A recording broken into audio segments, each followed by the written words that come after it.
So today was actually a very exciting day at Pulmonary Wellness. We've created a structure on the wall of our reception area where we have 32 live plants. The beauty of this is that it's bringing nature in. Part of healing is nurturing, right? It's really yin and yang, and there's no better yin and yang than the symbiotic relationship between humans and plants.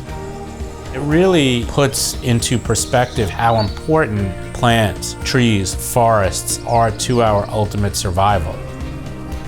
I feel like I'm trying to incorporate plants in my life right now because they're sort of a symbol of slow growth and change. With plants, you give them water and let them grow over time, and then they handle a lot of the growth on their own. And I feel like what we're learning to do with our bodies is give them what they need, but then believe our bodies have what it takes to grow and heal.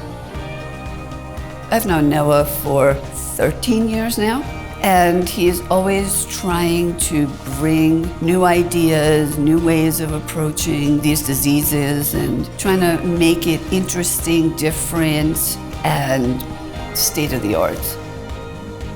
I like the idea of plant life. It helps to oxygenate, and yet it's aesthetically pleasing to the eye. So it lightens the experience. It enhances the experience. Originally, I just thought I'm going to listen to my doctor and come once or twice because I travel about 1.5 to 2 hours one way. Once I started the program, I'm more than happy to come because I see the effectiveness of the program. So it's better than medicine. You know, one of the things that we want to do here at Pulmonary Wellness is always to create a scenario where people can come in and forget about their troubles for a little bit. We don't want a situation in which people come in and they're told, you have lung disease, you have lung disease, you have lung disease, you are lung disease, you are emphysema, you are chronic bronchitis, you are COVID, right? That is the last thing that people need in a wellness center. And that's unfortunately how many people treat disease. I think all too often we wind up in these hierarchical relationships where it's like the doctor's here, the patient's here. The nurse is here, the patient's here, the doctor's here, the nurse is here. And that's not how life is. You know, we can't go around putting a status on each other.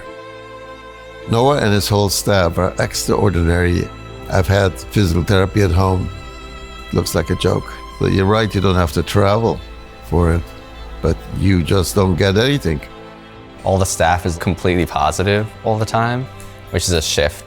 You know, I have long COVID and I've just been like shuffled between all these different doctor's offices that can feel really cold. So it's definitely felt like a place that gives me hope. Very often patients come to us and this may be their only social outing of the week. This may be the only art they get to see. This may be the only music that they listen to. So we try to create something that's as non-medicinal as possible on the surface, but that's super scientific underneath. It's got to be something that brings that beauty and excitement to your life.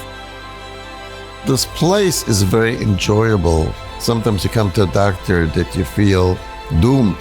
Here I see everyone feels up. I want to come in here because I know what's happening here and it's awesome. And I will follow Noah whether he practices in a basement or in a beautiful nature-filled setting. Making it even better is just Noah's way of approaching life. Human beings, we obsess over things. We are possessive. There's a lot we can learn from nature. Nature's got its own rhythm. It knows what it needs to do. It knows how to be frugal.